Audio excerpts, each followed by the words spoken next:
Donc bonjour, aujourd'hui je vais vous montrer comment faire un Google Form qui se corrige tout seul. Comme ça, vous pouvez donner des exercices à vos élèves et vous passez pas votre vie à corriger. Et c'est juste des petits exercices pour voir s'ils ont bien fait ce que vous leur avez demandé de faire. Donc la première chose à faire, c'est de vous rendre dans votre Drive, d'aller dans Nouveau et de choisir plus Google Form, de créer un formulaire vierge. Voilà. Voilà. Donc on va donner un titre. Là, moi je veux préparer une interro de vocabulaire.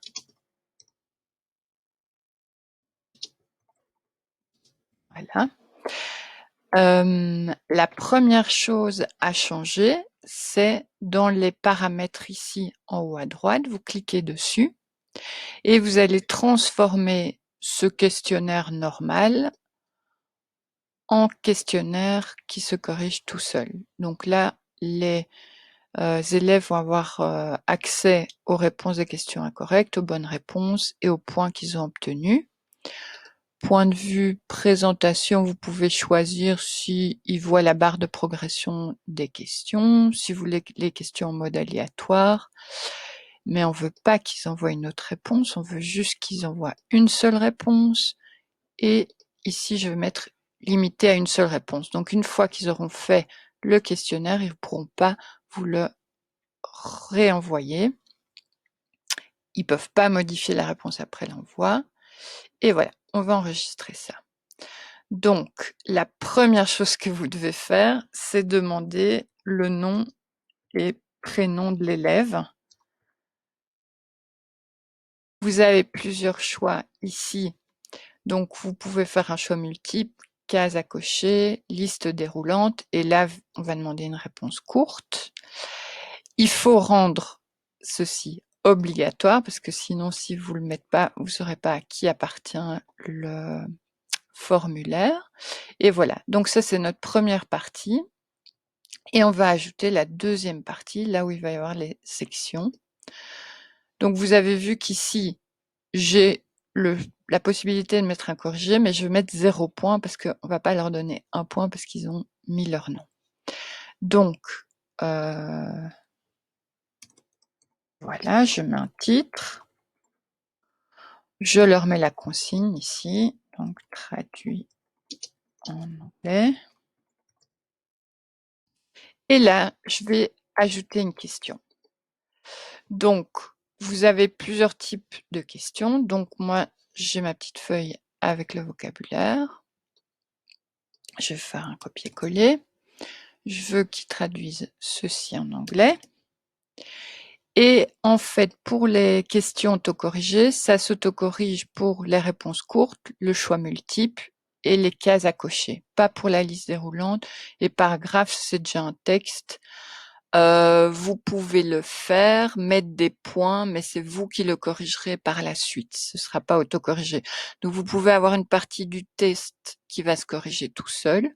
Et si vous voulez qu'ils écrivent un petit texte, alors là, c'est vous qui, par la suite, ici dans la section réponse, qui devrez attribuer, si vous aviez mis ici sur 5 points, bah, c'est vous qui devrez dire le petit texte sur 5 points, il valait combien.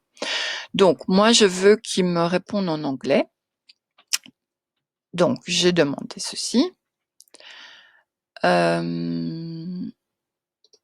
Ajouter une réponse correcte.